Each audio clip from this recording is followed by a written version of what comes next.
Hello everybody, welcome back to my movie review series. Today we'll be discussing Shooter. So I'm off Max. I had my 1 week free trial and I live below poverty level because I'm the victim of crime and I get blamed the victim anytime I talk about it from the community I am because shame the victim and blame them for it. So pumping out as much content as I can until the end of the summer. Obviously we'll never publish my paper and nothing I put out into the world has any financial value whatsoever. So I'll go work at Target because my life is absolutely worthless. But anyway, we watched another movie this morning. And I said I get it between 6 and 7, sometimes 8, maybe 9, never really 9, but watch a movie in the morning, then do some reading or do my chores or whatever, and then just try to fucking apply to jobs. This life sucks, man. I work so hard. I've worked so hard for a bunch of fucking pieces of shit just to steal my stuff. Regardless, again, if you don't know what I'm talking about, my constitutional rights are violated. I have businesses I can't operate, I can't market, I can't make any fucking money, I can't collect $12 million of contractually owed money. And people literally just act like I don't exist. And yeah, if tables turn when I'm alive, it's on. But anyway, you know what I do on this series, I'll give you my overall impressions and grade after giving you some logistics about the movie. If you have not seen it, would like to based or not based on my recommendation, you're going to shut off the video because there will be spoiler alerts. We'll be discussing the plot synopsis and character development, any similar movies or major themes. Shooter is rated R, is released in 2007. It is an action thriller movie. It's got a runtime of 2 hours and 6 minutes. Google says wide watch is intense, thrilling, and gritty. It says, description.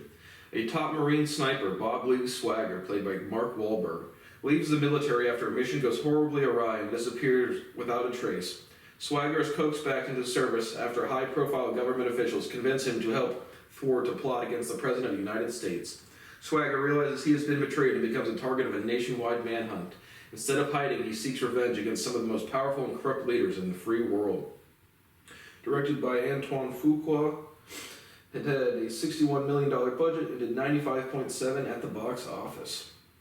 I wonder what the overall just lifetime, because Shooter is one of these movies where it's you can turn on TNT any Sunday and it's pretty much on. But definitely I've seen this one before many times, bits and pieces of it, I don't know, 10 times because it's always on. But got 70% liked it on Google, 3.1 out of 5 on Letterboxd, 48% on Rotten Tomatoes, and 7.1, we'll round that down to 6.9 out of 10 on IMDb. So, what do I think about it? I really enjoyed it. I thought it was good, again, especially going off the first time I've seen it. I thought the plot moves along well, I thought the characterizations were strong, no off-putting characters. I thought the plot was rather unique, certainly for the first couple times watching it. I thought both Mark Wahlberg, whoever plays Nick Memphis, that guy, I recognize him, Michael Pena, and I guess I think all of the characterizations I thought were strong. It is a good, well-developed, well-moving action plot script. So overall, I will rate this one, I'll give this an A-. I enjoyed this one. So if you have not seen Shooter, I definitely recommend this one if you like action movies.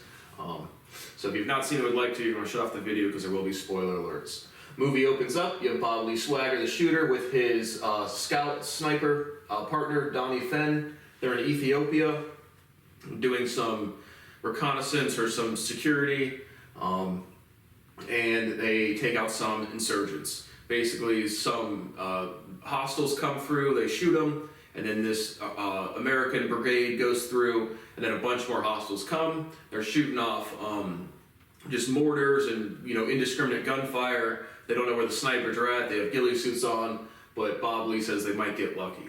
And so they're taking out other people, and they're trying to radio it into their headquarters, and the communications goes down, and Bob Lee immediately realizes that they've been abandoned. So they fight for a little bit, and then another chopper comes. The insurgents have a chopper. They have some air support come in, and basically just fly by with his machine guns and shoots up and kills Donnie Fenn. So he dies in the opening scenes of the movie. Bob Lee gets up, badass scene, pulls out the 50 cal and shoots the rotor on the helicopter, and it goes down and explodes. And so after that opening fight scene, you get a 36-month fast-forward cut screen, and Bob Lee is now living in the hills somewhere. And so he gets approached by, again, you meet Colonel Isaac, his kind of right-hand man is Jack Payne, and some other just minor characters and muscle dudes. So they approach Bob Lee. Bob has a dog named Sam, brings him a beer in the scene. But they basically pull up to his house. He lives in a really remote wooded area, so he doesn't get many visitors. So Bob Lee has initial interaction with Jack Payne, where Jack Payne puts his hand on his gun like he's going to shoot the dog, and Bob Lee has like a knife thing. There's going to, Jack, you have a slow draw. And so Colonel Isaac's like, take your hand away from the gun slowly, Jack. And Colonel Isaac has some sort of Congressional Medal of Honor and asks Bob Lee for like 5 minutes of his time. So then he pitches to Bob Lee that there's going to be an attack on the president, and because of Bob Lee's experience, he will be good at scouting and seeing how, like, if he were to set up the assassination, what he would do. And so he doesn't agree initially, but Colonel Isaac appeals to his sense of patriotism, like saying you don't like the president or the previous one, but you like the idea of the president. But so he leaves, and before he leaves, Bob Lee, asks to take a picture of the engine and gets the license plate for some counterintelligence. And so they go back. Bob Lee debates a little bit and then decides that he is going to scout for them. And so he goes to 3 cities. He goes to Philadelphia, he goes to Baltimore, and he goes to Washington, D.C., basically just seeing what would be the most likely city to be taken, getting hit from a sniper. And so I guess before he does this, he fires one of his weapons at 1,000 yards to see if the shot's possible, and he hits a soup can, so it is possible, so that's kind of why he agrees, along with his sense of patriotism. And so he scouts the areas. They say it's going to happen in Philadelphia, and so Colonel Isaac, gives them all of the logistics. Bob gives the group all of the logistics, and Colonel Isaac's like, I could use a spotter for the next day. So Bob Lee decides to stay. The next day comes, the president is giving a joint press conference with the president of Ethiopia, or the archbishop, or whatever the title is for their head office. And, you have a couple cut scenes where it's like they switch over to this other gun where you can't really tell like who's shooting it or operating it. And Bob Lee, is like the wind dies down. He's like, they're about to shoot him. He's going to go now. Then he turns around. When you meet before this, I guess you have a brief scene with Officer Timmons, who's just a local police officer. He introduces himself to Bob Lee, and Bob Lee notices that his strap is unhinged for his gun. And so Bob's like, they're about to shoot him. This is when the shot's going to happen. Take him now. And then Officer Timmons shoots Bob Lee. And so Bob gets hit in the shoulder as well in like the hip area and falls out of a window. Officer Timmons points his gun out, shoots there, breaks the glass, and he falls through. And now he's on the run. And so big chaos. You have rookie agent Nick Memphis kind of, on the walk. He's not too sure what's going on after the big chaos. He's wondering, the light switch or lighthouse or flashlight is what they call their code name for the president. And so Bob Lee is able to stumble up to Nick's Memphis. Nick pulls his gun on him. Bob is able to disarm him and handcuff him and tells him that he didn't shoot the president and that Timmons was a setup. And so Nick gets some flack from the FBI for, again, not, getting disarmed. But Bob Lee takes Nick's car, goes into a car wash, does some emergency triage for the bullet wounds, gets out and has a big police chase. A bunch of people open fire on him. He gets hit by a truck, and he's able to back up real fast and just go into the Hudson River. Not the Hudson River. That's National Anthem or National Treasure. This was the Delaware River. And so he goes into the Delaware River and is able to hold onto a barge ship and just get dragged down the Delaware River. So he's able to escape out of there. Jack Payne, Colonel Isaac, and the other conspiracy people. They're worried if how is he gonna we have to find him. He'll be dead behind a dumpster, stuff like that. And so he's able to make a makeshift IV from a store one night after he cuts the power, short circuits the electrical grid for the store because his picture is being plastered everywhere for an attempted presidential assassination. And so he's able to do that. The store clerk kind of realizes it, calls Nick's boss, doesn't believe him. And so Bob Lee does an IV, and then he goes to Sarah Fenn, his old partner's girlfriend or wife from the past, to see if she will help him.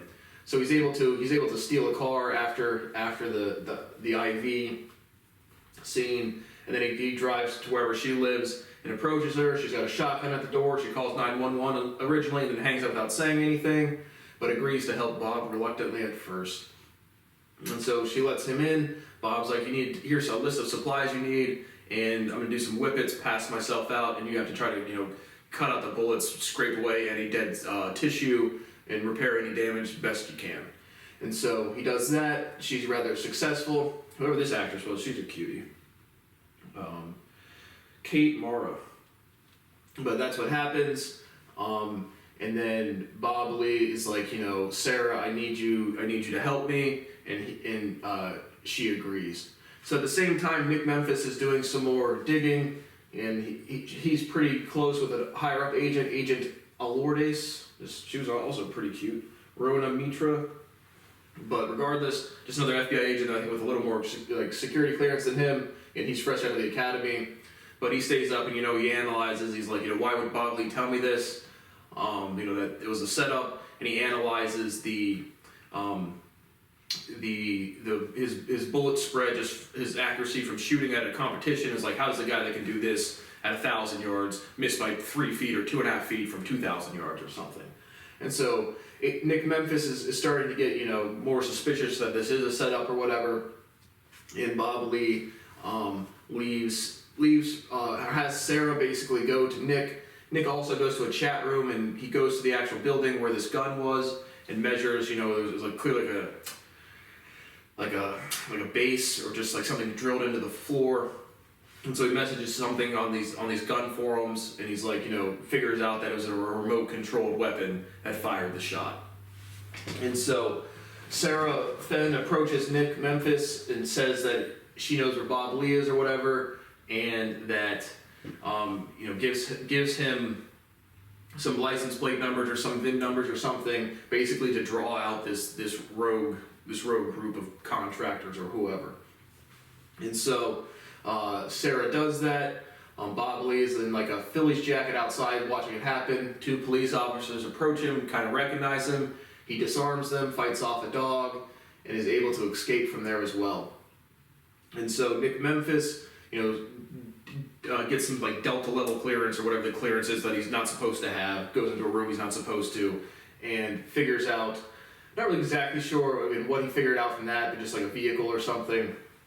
But then regardless, he gets abducted by people, this Jack Payne and Colonel Isaac's group. They kidnap him. They have this contraption where he's going to shoot himself. And they planted a suicide note as well.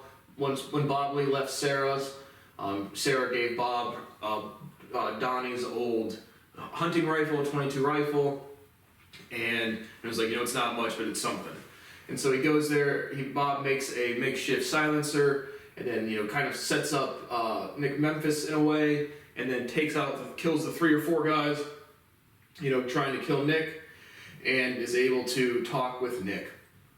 And so Nick is like, or Bob Lee is like, from here on out, are you in or out? And Nick's like, I'll help you get the legs and throw them in the water.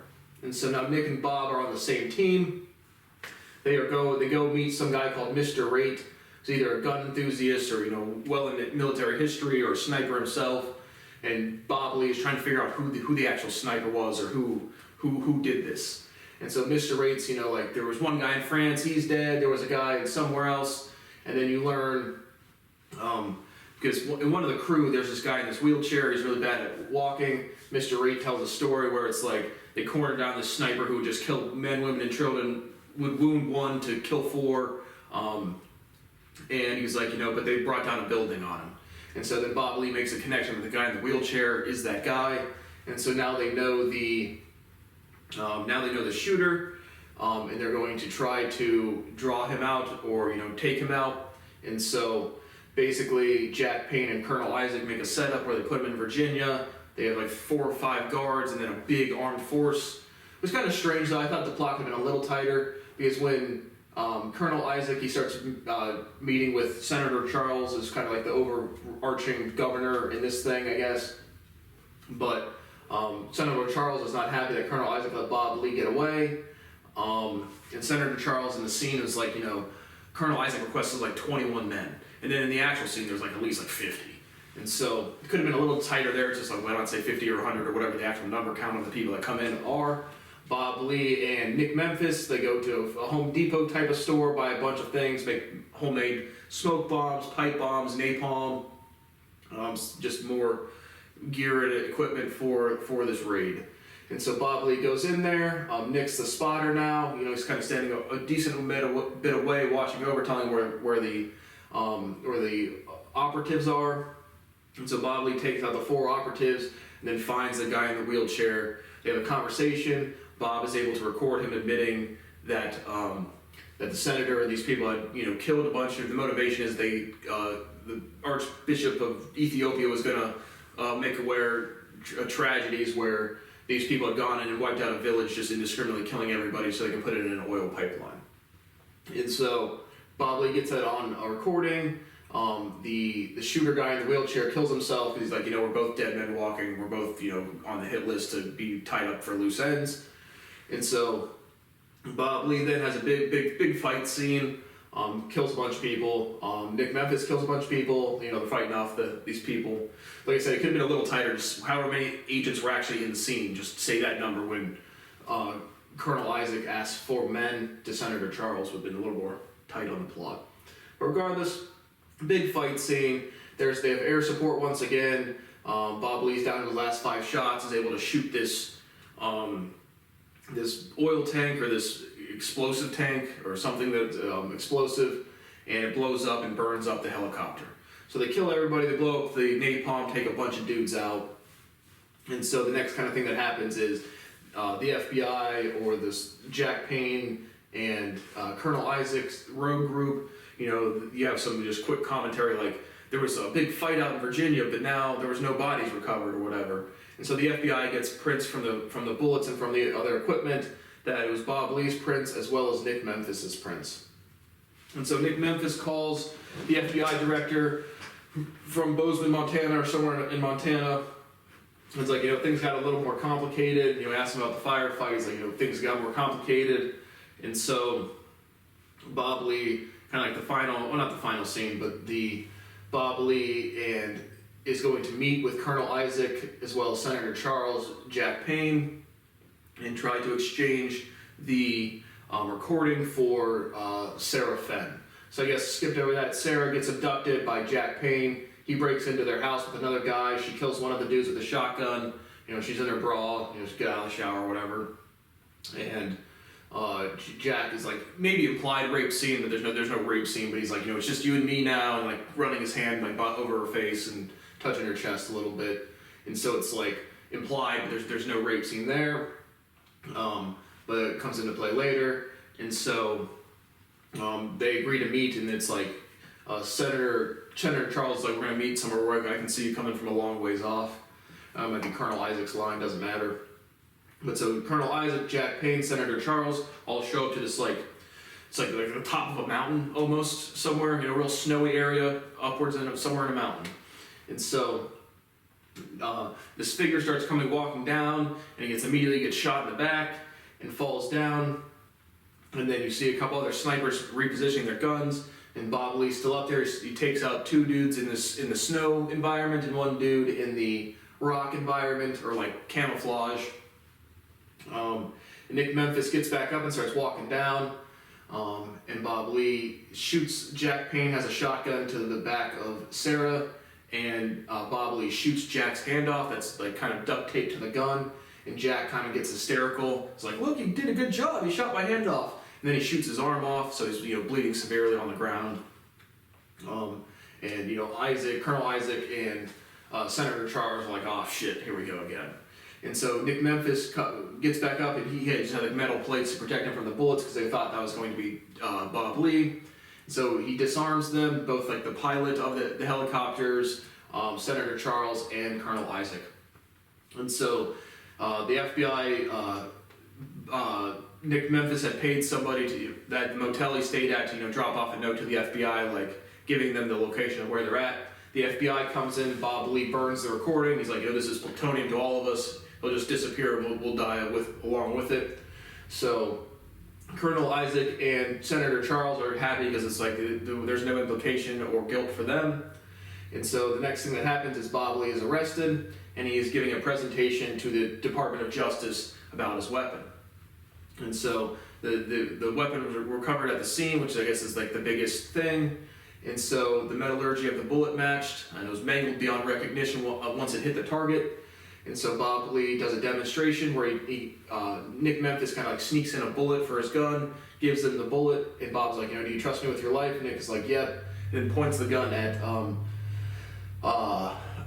Colonel Isaac, just in case it does fire, pulls a trigger, and it doesn't fire. And so basically Bob Lee had taken out the firing pins of his guns and filed them down or switched them so that it looks the same but they don't fire. Because it's just a practice he's done before. And he gets free to go off of the charges. Colonel Isaac gets, the Department of Justice guy that's running the meeting gets presented by Nick Memphis with all these pictures of the slaughter he did in Ethiopia.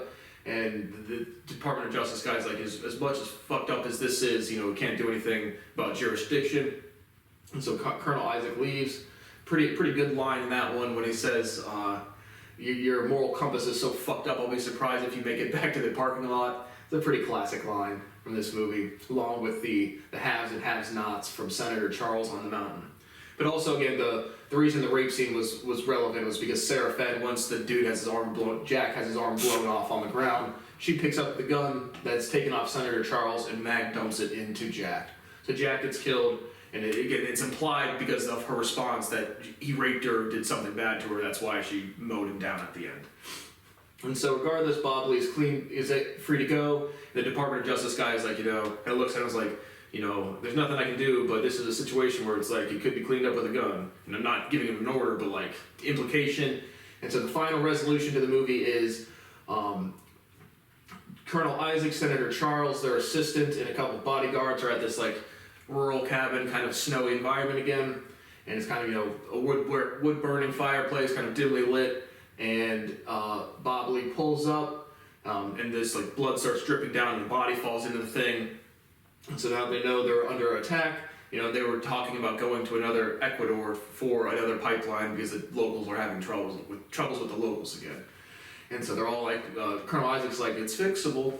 And so Bob Lee busts in, kills the first guy. Colonel Isaac gets a shot through the throat real quick. He dies real fast. The assistant gets shot in the kneecap and he's wounded. They realize that it's like an elevated house where it's like, it starts on the ground, but then just, it's not level enough, so they have like support beams, so he's able to like be under the floorboards. And so the last bodyguard starts shooting just down indiscriminately through the floorboards, hoping to hit him. And Bob Lee kills him through like the front door or glass window. And so the assistant's begging, like, no, don't shoot me, kills him. And then the actual final resolution, final line, Senator Charles is like, you can't shoot me, I'm a United States Senator. And Bob Lee says exactly, and then kills him. So then he runs over a mountain, and Sarah is there to pick him up in a car. So that is the resolution to the movie. Again, amongst the action genre, I thought the plot was relatively unique, certainly the first time watching it. Certainly it was a good plot. I thought it moved along well in 2 hours and some runtime. Not too long, not too short. Strong characterizations, no screaming, good action, cute actresses, and overall an entertaining script. So A-, I recommend this one. So thank you for watching my movie review of Shooter, and I will see you on the next one.